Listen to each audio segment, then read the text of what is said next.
Halifax Grammar School virtual question and answers in lieu of our open evening. We have got myself, I am Mrs Quigley, I'm head of sixth form, and Miss Rigby, who is our sixth form enrichment coordinator here for this evening, and we've invited 4 of our senior prefects to join us, and they're going to introduce themselves. So hi, my name's Aya. I currently study biology, chemistry and French, and I'm happy to be here. Hi, my name's Grace and I study business, English language and biology. Hi, my name's Latif. I study biology, chemistry and psychology. Hi, my name's Yusuf. I study maths, chemistry and biology. Okay. Mrs Platt is going to be introducing the questions that you've been sending in to us this evening. Hopefully we'll get time to answer all your questions. If we don't, do please email in and we'll either give you a ring or we'll send a message back to you with any answers that we don't manage to get through. Okay. Thank you, Mrs Quigley. So we've had lots and lots of questions, and the most popular question, which is always a popular question on our open evening event, is what makes NHGS sixth form different? So I'd like to put that question to Miss Rigby first of all. Yes, hello. So I think the biggest advantage of coming to North Halifax Grammar School is the fact that we are connected to a secondary school, which allows students to get involved in all sorts of projects with lower school and develop their leadership skills, as well as get involved in plenty of extracurricular things throughout the school. Perhaps sixth formers might be able to add some more to this question. Yeah, so I remember when I first started, we got offered a sixth form fair, and one of the things that they recommended for a lot of the science students was to actually support in year 11 lessons. And for me personally, it helped me develop my communicational skills, which is something that I quite needed to develop myself for medicine. So yeah, I think that was quite helpful. Yeah, I like the integration with younger students because you can completely cater it to what you want to study at university with the volunteering in different lessons. So it just everything can be in school and you don't have to go out, and you've got work experience in school as well as outside. Okay. Another popular question, if I could put this to Mrs Quigley, was what grades do I need for a place at NHGS sixth form? Okay. The minimum entry grades is 6 grade 5s, including one of the Englishes and maths. Some subjects do have extra requirements, such as the sciences need a grade 6 in either double or the separate sciences. For chemistry and chemistry and physics, you also need a grade 6 in maths. Maths needs a grade 6 to study maths. And MFL needs a grade 6 to carry on with the French or Spanish A levels that we offer. Okay, and what's the admissions process and the timescales, and has this been changed in any way because of the current COVID pandemic? The process is that for external students there is an application online. The application form is live on the website currently. It's not a big form to fill in, literally asking you for your subjects and your name and address and email. That has got to be in. Our deadline for application is the 8th of January. So that application is sent in. We then will send to your schools for predicted grades. I suppose the difference this year is schools are waiting until you have done mock examinations before they're sending predicted grades into us. We will then use mock exam results alongside your predicted grades to make offers. We do usually hold interview evenings or discussion evenings where we discuss what subjects you're looking at, what careers you're doing, to make sure we're getting you on the right courses. They normally take place in February and March. At the minute, I'm hanging fire as to whether it is going to be a virtual meeting or whether we can actually get in face to face. In the summer, we did manage to do face to face interviews with students joining us with social distancing, and it is just nice to be able to put a face to a name. But we will have to see what the numbers are like when we get to then. We then will make offers. About April is when the offers go out, and we ask students then to tell us whether they're interested in coming to us in the summer. Okay, thank you for that. We have had one question from an applicant. Can they change their A-level selections once they get here, or is it, cast in stone if they put it on their application form? No, it is very flexible. We produce our option columns based on what year 11 are telling us they want to study. So we build our option columns around what our students are telling us. We then allow students to change their options as long as they are within those columns on results day, because obviously you might not get the same results that you were expecting. But then up until the end of September, students do move about subjects once they get into lessons, maybe decide that they want to change a subject.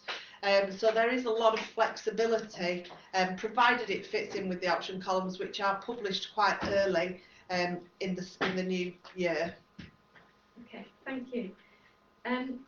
Quite a few of the questions related to how many students join NHGS sixth form from other schools, what proportion that is.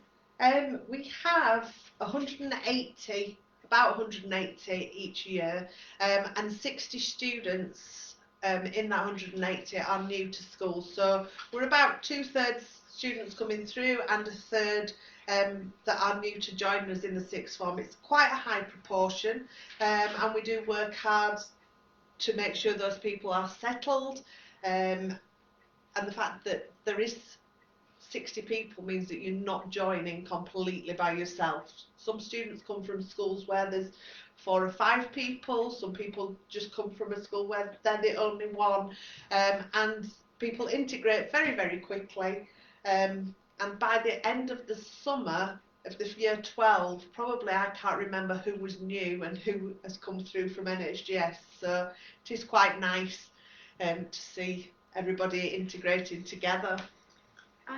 We've had a question about what help and support is given to students from other schools, and given that was your experience, that you came from a different school, would you like to expand on that for me, please? So I think personally, it was a massive change for me because I'd come from a school in central Bradford, which was an all-girls school. So I had no idea about the co-ed or mixed school environment, or coming to a school which is a lot more diverse than my previous one. But honestly, I fell in love with it straight away. I applied on a whim, and it was the only sixth form that I'd applied for, if I can remember correctly. And honestly, I think it's one of the best decisions that I've made. Everybody's so friendly. I was told, I think, by one of the senior management that on the day of my interview that it was the best way to describe the school would be friendly. And honestly, I couldn't agree more. I think that if everybody just comes in on the interview day and just has a look around, they'll fall in love with it like I did. So that's my honest opinion. Thank you for that. We've had lots and lots of questions about medicine, and questions relating to what grades do you typically need to pursue a career, take a next step into medicine at university, and also probably more importantly, what support NHGS sixth form gives students that are looking to pursue a medical career. Would you like to take that, Latif? Yeah, so I'm currently doing biology, chemistry and psychology, as I said at the start, and hoping to study medicine at the start of next year. So for most medical schools, to apply for 3 A's are the minimum grade requirements. However, there are some universities that offer like a pathway to medicine which can be accessed through lower grades, such as Leeds do one, I think, which is like an A, a B and a B, if I remember correctly. And yeah, so they are quite high, but obviously with NHGS there is such a supporting environment, and they have this thing called pathways and course-related forms. So that's where they put you in forms with people that are doing similar subjects to you and are wanting to do similar courses at university or similar go into similar careers once you get older. So you've got like-minded people with you in your form, and that's really helpful when it comes to like getting information, especially with what the sixth form offer.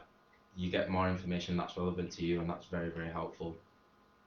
And also the staff are also very experienced when it comes to things like that, because obviously they've gone through it for so many years and had so many applications that they know what they're doing, and you're in safe hands. Sounds like a mole. Okay, the next question relates to some advice about pursuing a career in English, in publishing to be exact. So this person asks, what are the average grades in English Lit and English language, and also what advice would you give to a person looking to pursue a career in publishing with regard to other subjects, so other A levels to go with English? Grace, would you mind tackling that one for me, please? So for English language, the average grade, 68% of people achieve between an A star and a B, and for English literature, 75% of people achieve between an A star and a B. In regards to publishing, obviously you said English, so English language and English literature. As for your third A level, I would advise maybe politics, media, sociology or history. I'd have a look on the website and see what interests you the most, because these are essay subjects, so they'll obviously help with your English if you're writing a lot. And it depends what side of publishing you want to go into. So media will help you look at newspapers, and whereas English you'll look at lots of different texts such as books.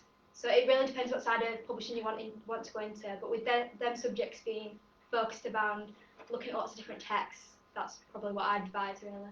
Okay, thank you for that. The next question is about the pastoral support and well-being support that's offered at the school, or the provision that's made at the school.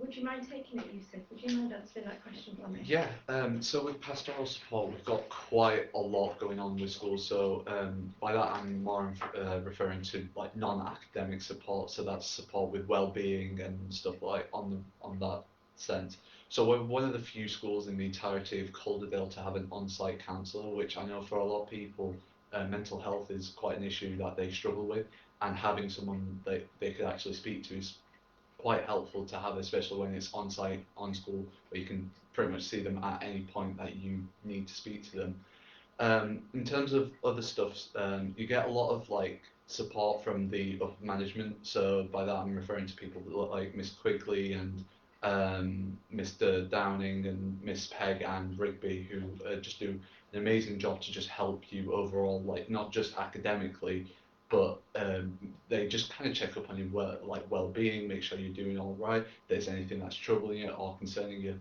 they try to do their very best to help you out. So. Okay, thank you. I'm just going to now go through some of the questions that relate to sort of practicalities of the school day and things like that. So I'm not sure who wants to tackle this question, but just chip in. So what's the average time spent in school, and on how many days? I'll go for this one. Okay. In year 12, students normally study 3 subjects and they have 2 hours a week, 4 hours a week per subject, and then that goes up to 5 hours in year 13. So equally in year 12 you've got 2 hours of enrichment on a Wednesday afternoon, but the rest of the time are study periods for the students to be getting on studying, but they don't have to be on site to do that. Was there another part of that question that I haven't answered? How many days? How many days? Most students are in full time every day. You're very lucky if you get a day without lessons, or very unlucky because most people enjoy coming to school. But most people will have lessons every day But provided you're on track, as Ms Rigby said, you can, if you've got study periods in the morning or in the afternoon, then we don't expect everybody to stay on site. We do have support in place for if you do get behind, then we would put some support in that time and get you into school. But otherwise, we do allow you to have the independence to work at home, which I think a lot of sixth form students enjoy, and it prepares them ready for moving on to university. Can I also just butt in and say that it's very dependent on your own timetable as well, because some people have like where they've got 4 free periods and then one lesson at the end of the day, or they've got all their free periods in between lessons. So it really just depends on what subjects you take and what happens with the timetables. Okay. Somebody else has asked, is break and lunch time off school grounds allowed? And I'm assuming from what you've said already that it is. But what facilities are there for eating food? What options are there under normal circumstances? Would you Want to say what you eat? Well, we have the school canteen on site, but also locally there's a Costco up the road and there's a sandwich shop, or you can get a bus or a short walk down to Morrison's to get food there. Okay, thank you. Jumping about a bit here, but it's just the nature of how the questions have come. What's the typical class size of a I think the class sizes vary depending on the subjects, but we try to aim for a maximum of 20 students.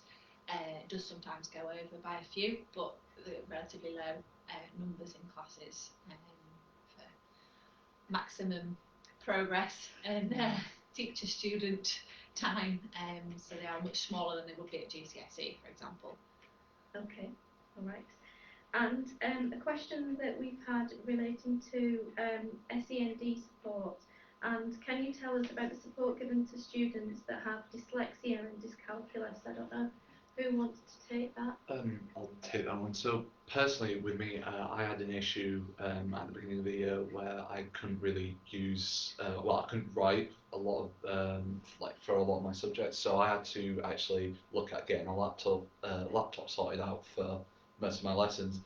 And basically, the SEND department walked me through the beginning to the very end. They helped me out with any forms that needed to be filled out for the exam boards, or if there was like a little notice that they needed off my doctor, they just told me exactly what I needed to give them, and they sorted pretty much everything for me. I know with people who have dyslexia or dyspraxia, they tend to offer extra time, so they will walk you through everything from the beginning to the very end. You're not expected to do anything by yourself. Okay, and did you know where to go for that support? Yeah, so the SEND department have like their own little snippet in school. It's just by the library, and there's a big sign just specifying that that's the SEND department, and that's where you really need to go to seek out any support. They're very approachable, really helpful, and yeah. Okay. One of the SEND, the assistant SEND is actually taking charge of sixth form and has meetings with sixth form students with SEND, say once every 3 or 4 weeks, just to see how things are and what strategies need putting in place so that all staff are aware of how best to support as well. I think it's also important to note that the sixth form team do have an open door policy. So I remember towards the beginning of the last day I did have a few issues, and I knew that I could find Miss Quigley in her room, I could find Miss Peg in her room, and it was really easy to go and talk to them, whether you have issues about your exams or about how you're going to sit the exams, if you're going to get extra time, anything like that. I spoke to the senior leadership if you feel nervous talking to the SEND department. So, yeah. Thank you, great. These next questions were going to be put to Mr. Downing, but unfortunately he's not able to be here this evening, and they relate to the UCAS process and the support that students receive. So the first question is, what help is available to support students with their UCAS application forms? As Latif has said, we start pathways early in year 12. We have a PSCHE, I think it's only 2 E's now, lesson throughout the sixth form, and we start looking at university and apprenticeship research early on in year 12. Each form, or a lot of the forms, are directed at what you tell us as you're coming in is your ambition to go forward, whether that is, we've got a medics form, we've got an Oxbridge form, we've got an apprenticeship form, and we do have general university forms. And to be honest, if you're thinking, I don't know what I want to do when I leave sixth form, that is fine as well, because we start and do research, and you might decide what it is as you go through your subjects. A lot of students do find their interest. So yes, you're supported with your form tutor. You then will be given, as we're going into year 13, a sixth form leadership link, who will also work with you to do your UCAS form. We do an awful lot of applications, and we get them all out by Christmas, so we can all have a relax as we go into Christmas. But we do a lot of work with you. And equally in apprenticeships, Mr. Downing, who can't be with us, does a lot of work with apprenticeship students, working with our ex-students who have gone on to give feedback on the processes that they've been through. Okay, and relating to that, is there any specific support that's given to students that are looking to go to Oxford or Cambridge?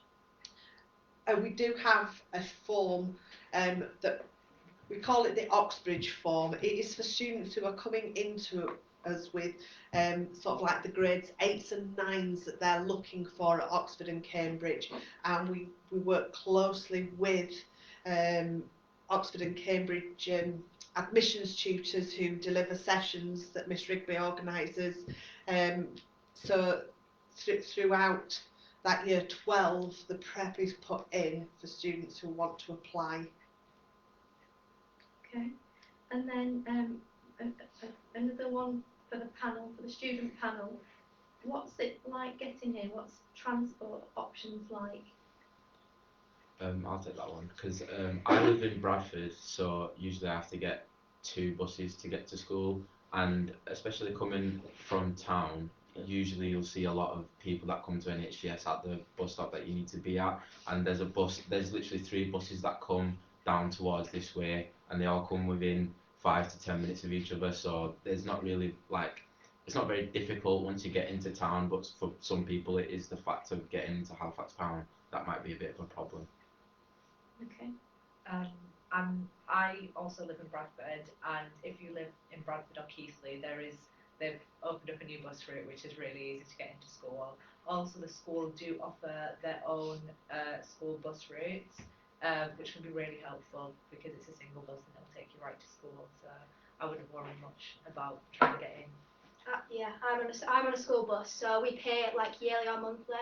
And the good thing about that is like you don't have to carry money around with you, so it's just easy. You can get on the bus when you want to. And like I said, I come from Haworth, so recently in a lot of years, a lot of people have started to come from around that area. Whereas previously, when I was in year 7, there was about 2 or 3 of us that came from that area. So now there's a lot more transport to get me to school more easily.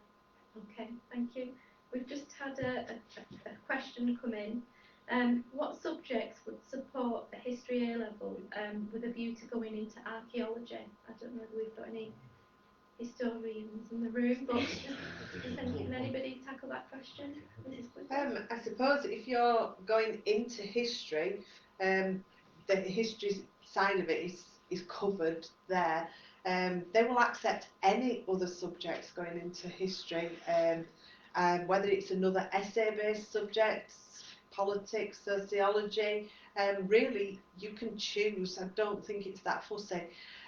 If you want to have a look at, this is for generally for anybody, if you're wanting to know what subjects are being asked, have a look on the UCAS website at what every university is asking for your subject. If you've got a view to moving forward, it's probably the best place to have a look. But they're not quite as fussy as people think. They just want good results. Okay. I think to add to that as well, that archaeology, history is the main subject, isn't it, if you want to study archaeology. But I've just helped a student send an application off, and they studied history and English literature and language. whether you want to do English or other subjects. I think as long as you've got history, if you're going into archaeology, you've got an essay-based subject there that's relevant. Okay. We've just had another question come through. We covered this earlier, but just in case they didn't catch that, can you change A-level choices after applying? Yes. Yes. Yes, and even when you get here, we say up till the end of September, just because after that point people find it difficult. It isn't absolutely out of the question, but then it's more of a negotiation with the department to see what's missing and how much is to catch up. Okay. Do we offer an EPQ course? Yes. Students don't start it until the third term, so the summer term, but it is on offer to everybody. Students don't have to apply for it. If they are interested in doing EPQ or they want to increase UCAS points for university, it is a good option, and it certainly it helps students improve their research skills and essay writing skills, presentational skills. But it is an option that's open to everybody, and we give plenty of information about it and advice before students embark on the process of actually doing the EPQ in the summer. Okay. There is the reason that we do it then is it allows you to get settled into your A-level study, because it is a big jump up from GCSE to A-level. So you're settled in your A-level study, you can see how much spare time you think you've got, so that you can then make a decision whether to do the EPQ based on knowledge of what you've got to do for your A-levels. Okay. We touched on this earlier, but I just think it might be worth going over it again with the student panel. People have asked us questions about what enrichment opportunities are available. Now, I know it's been a bit of a peculiar year with COVID pandemic, but you know, before that started, what were your experiences like of the enrichment opportunities that are available? So sorry, I think I pretty much did everything towards the start of last year. We have sports clubs. We've got a new sports facility, which is honestly beautiful. So I did quite a fair bit of netball. We've got a wonderful netball club. I know we've got a football and our rugby. Got a basketball club as well. Pardon? We've got a basketball club as Basketball as well. So we've got every sport. We've got a brand new gym. So when you've got enrichment in the afternoon, you could, I don't know, a few hours of gym if you'd like. But I know we have that. What else did we have? We had charity committee, which is run by Mrs. Quigley, and we was it a charity every week or a charity every other week or something? It depends what we did. We did an event every month. Every month, last that year. was it, yeah. That was what we aimed for. So one time we did something for the RSPCA, and we sometimes it's on uniform days, and honestly it's really varied. I think it's really, really good to get involved. We had Young enterprise as well. oh yeah, we had cooking, touch typing. That's more in the. Did you do first bow? Mhm. Yeah, Yeah. I did first bow as well, and 3 of us here did young enterprise. So first bow is where you work with younger students, the year 7s and year 8s, and you can choose to put on a production with them. So it really helps them learn to get to know each other as they've just joined the school, and they can integrate with other forms. So that's really good, especially for people who, for example, say you wanted to go into primary school education or working with young people. It's another good thing to put on your UCAS, but it's also really enjoyable just to see them produce such an amazing show that they're proud of at the end. Yeah, and just to touch on that as well, you don't have to do like your enrichment inside of school. So I know for medicine, I had to get work experience in a care home during last year to get a bit of experience caring for people. So if you can get a place you want to go to gain work experience, that could be a care home or let's say like a store or something that is relevant to what you want to do during that enrichment period. You can go out of school to do enrichment for that, and that, I think that is really helpful. And another thing that the school offer is that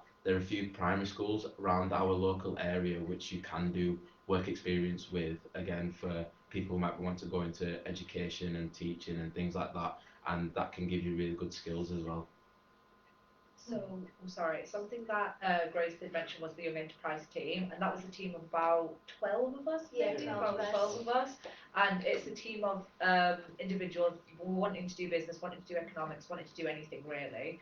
And we chose an idea for something that we wanted to sell, something that day in the community, and we went on and we made a product, and then we had many events where we sold it. We got involved with the younger years where we could where did we, Attic was it? Attic, yeah, it was an Attic event where we went and we sold our products to the younger children to gain profit, not even profit, but to gain a starting point for us.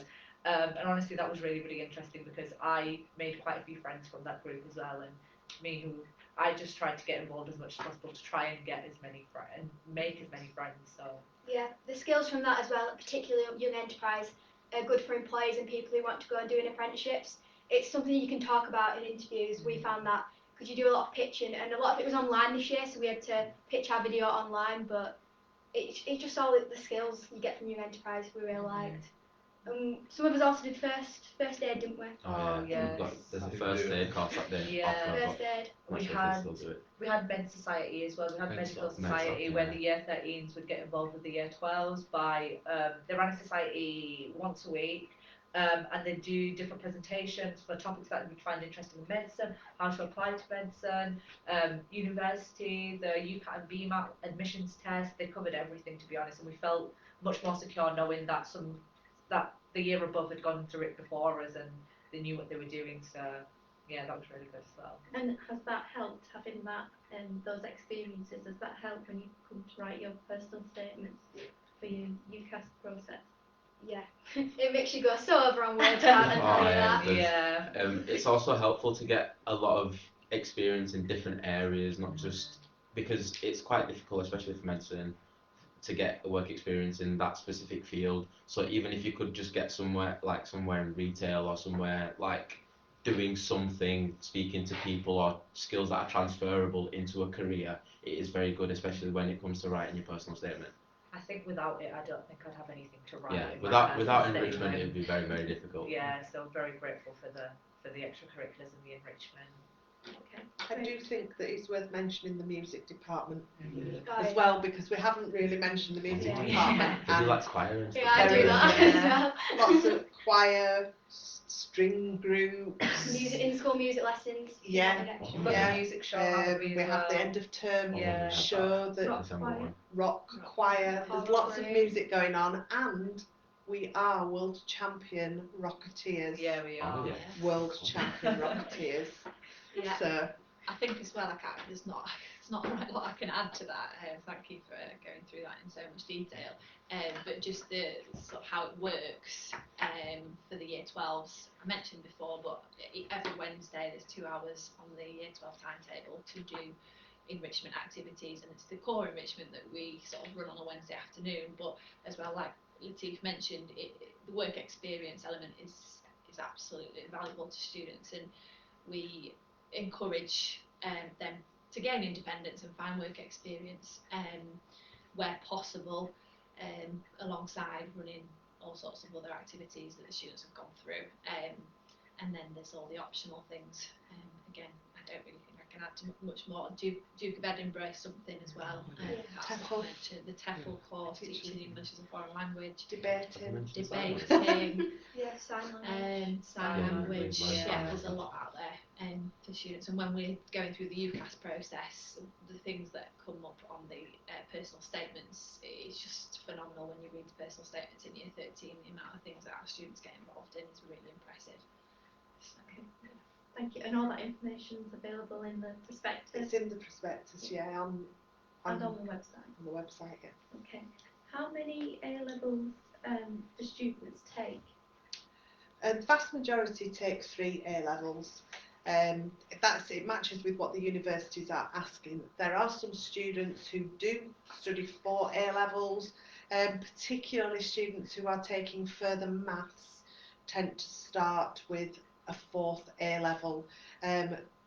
We do offer AS in further maths.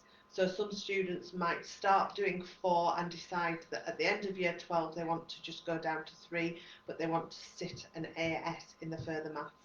But yeah, most do 3. And do we offer any BTEC courses? No, we have 25 A levels on offer, but we don't offer any BTEC courses. Okay, and I think this is my last question, unless we've had any more come through online. What is the uniform or dress code like? There isn't one. Well, I don't think. well, Within reason, let me rephrase that. Within reason, you can kind of, they're quite lenient with what they let you like wear. You're because free to Very express chill. yeah, yourself. because there's some sixth forms that make it actually wear uniform, but as you can see, we don't come in like a standard uniform. But obviously, you've got to be Decent. decent Yeah. As and long covered as and what you're wearing isn't offensive or respectable, too revealing. But if there's any like concerns, you can always just check the sixth form handbook because it specifies like clearly what is allowed and what isn't allowed. So mainly it's just don't wear something too offensive and you'll be fine. Okay, I think we've covered all the questions that we've been sent, but if anybody's watching and you feel like we've not answered your question, please do get in touch. Contact details are on the website. But if I was to say, if you were to give some advice to somebody that was thinking about coming to NHGS sixth form, but maybe had a few, concerns or questions, what would your sort of final summary of your experience at the sixth form be to them? Yeah, you can start. I think because I was new, it's been really, really different for me. But honestly, some advice I'd give is on that first day, it might be different, it might not because of the COVID pandemic. We honestly don't know. But I think on that first day, make one friend. But speak to someone is something that I'd say. And then that one person will introduce you to someone else and someone else. And honestly, like I said, it's so friendly. So if on that first day you just make one friend, you just speak to one person, I think you will be completely set for the rest of your 2 years here. So yeah. Okay, thank you for that. Anybody got Yeah. anything else to add? I've been here since year 7, so it's a bit different my experience from what you've had because I knew most people before sixth form started. But before I joined year 7, I'd literally never heard of North Halifax coming from Haworth, and my teacher just recommended it to me. But I came having never looked around, and I was just amazed by the community here. Like everybody knows each other, everyone's friendly. I would say there's no groups now here. We're like a full gear group. Everybody gets on, and you can cross over and you can speak to so many different people. And it's just nice and yeah. It's just a nice place to be. Adding to that as well, the teachers are really, really friendly. They really help you with, especially with A levels because you only have 3 subjects, so you see your teachers a lot more than you would have done during GCSEs. So the teachers are so supportive. They ask about, not even just genuinely academically. They ask about how you're doing outside of school, what you're doing outside of school, and things like that. And enrichment, especially not just for like work experience, but just for getting yourself out of the house a bit and doing something like other than school, they are genuinely interested to see you do well. So I think that's another thing that if you're maybe finding it a bit difficult to settle in, just speak to one of the staff and they'll be fine with you. For me personally, the only thing I've got to say about it is just try everything. Don't try and hold back. Especially for me, because when I first joined North Halifax, I joined in year 10. I was quite reserved, didn't want to try a lot of things, but in year 12, I think the best decision I made was just go for it, try everything you can, and the thing is, there's no harm that can be caused for it. You can only gain things, only can gain experiences and like new knowledge. So that's all I've got to say, really. Thank you very much. Thank you all. Mrs. Quigley, have you got anything else to add before we? Just if you do find that you have any questions that we haven't answered, do get in touch. You can either answer through email, but if you want me to give you a ring, drop in a phone number and I can give you a ring. And hopefully we'll be able to hold our discussion meetings face to face in February, March. Other than that. Okay, thank you very much. Thank you all for taking part. Thank you. Thank you. Thank you.